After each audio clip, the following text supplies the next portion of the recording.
Welcome. Today I'm making this updated video on coronavirus just because there is so much fear ongoing about the virus, and there is not only the fear but also so much mis and false information going on online about this virus.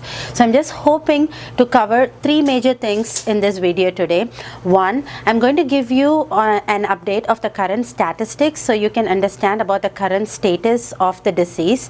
Two, I'm going to discuss about some upcoming and promising treatment options for the virus. Three, I'm going to highlight the prevention again and also try to bust some myths about the virus and the viral infection that is going online. So first of all, let me give you some numbers to give you an update on this disease. As of now, as I'm talking to you today on the February 28th, there are 84,185 cases of coronavirus worldwide. Out of this, 36,000 people have actually recovered already from the virus. There are like 44,145 cases that are active at this time, and people are receiving treatment against the virus. So if you see, majority of people have already recovered from the virus. And if you take the whole number, like the 84,185 patients with coronavirus worldwide, close to 78,000 patients are all in China, followed by which there is around 2,000 patients in South Korea. Both of these countries have a travel ban at this time.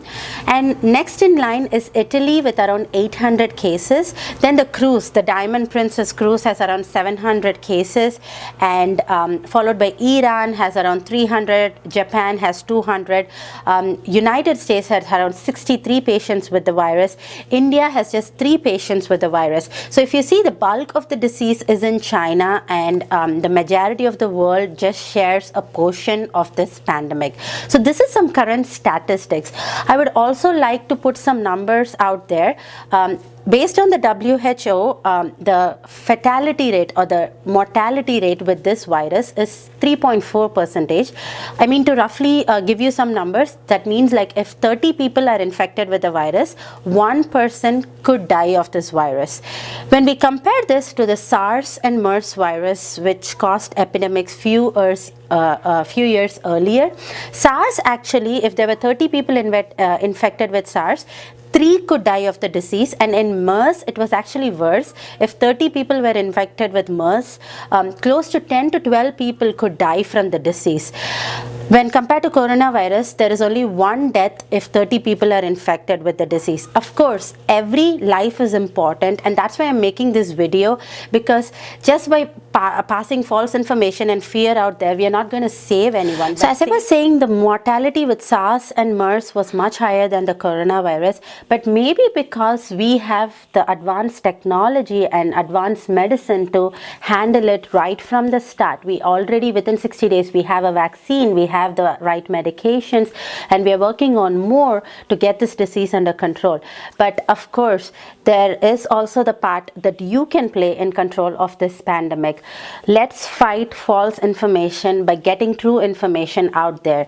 Like and share this video to all your friends. Let this video reach multiple people. So that is your part in preventing this pandemic and saving your friends and your family from the false information and from the fear that is gripping everyone worldwide at this time.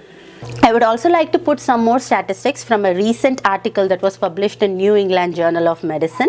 They analyzed like 1,099, mostly the initial cases, 1,099 people who are infected with coronavirus in China, and they found that out of the 1,099, only 67 people, or only 5% of people, required admission in an intensive care unit.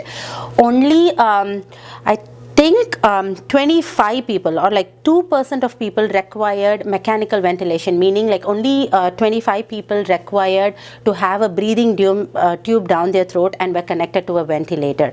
And there was only 1 person death, meaning like 15 people died of the 1,099, which is sad again, but just spreading the misinformation or being really scared about the virus is just not going to help. We have to get the right information out there.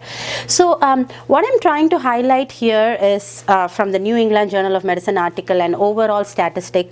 Looks like 80% of people who are getting this virus just have mild illness and are actually recovering from it. Isn't that great? So the current treatment and the supportive treatment that we are doing is working, and overall it seems to be a mild illness when compared to SARS and MERS virus. Again, this might change and I will keep you updated on that.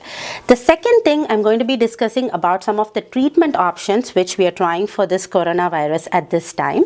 The antiviral medications which are used against influenza are being tried and are showing promising results in animal models, but they have started using the antiviral medications in humans infected with this virus as well, and there is promising results.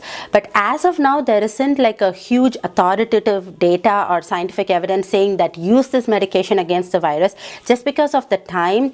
It just started in December, we are just in February, and we don't have enough clinical data to give like an authoritative statement. But the antiviral drugs against influenza are being used along with supportive treatment, and it is working as of now. And as I was actually preparing for this video today, there is also another good news. A vaccine has been developed against coronavirus, and the first batch has already been shipped to China to see how its efficacy is.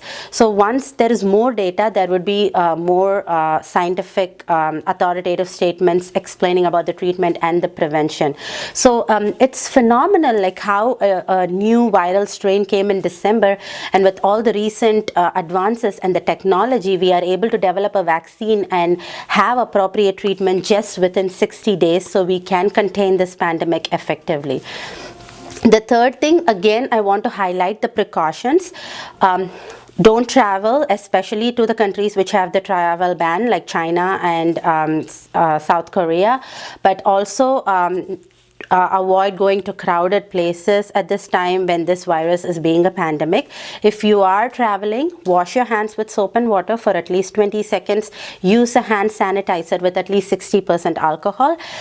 Now I'm going to come to some of the myths around this virus, and going to give some clarity regarding that. First, should I use a mask? First of all, it was thought everyone should use a mask, but that is not true anymore. The CDC just recommends to use a mask if you are sick with cold or cough, or if you're going to a place like a hospital where you might be exposed to other sick people. That's the only time it's recommended that you wear a mask, not routinely anymore. Second is, will sesame oil applying sesame oil over my body protect against the virus? No, there is no scientific evidence backing that. Second, eating bad droppings, would it protect me against the virus? No, again, there is no scientific evidence backing this. 4, will taking antibiotics protect me against the virus? No, it is a viral infection and taking antibiotics would not help you there. 5, does this virus spread from firecrackers and smoke? No, there is no scientific evidence backing this at this time as well. The 6th one is, are pets spreading this virus? Again, there is no scientific evidence backing that. 7, is this virus being spread in mail or letters and envelopes, so shouldn't we get packages from China? Again, no, there is no scientific evidence backing this at this time. I'm making this video in the hope of busting some of these myths and getting some true information out there. Kindly like and share this video as much as possible so we get the right information right there, and we stand as a team against this global pandemic, and we win over this global pandemic as a team. Thank you.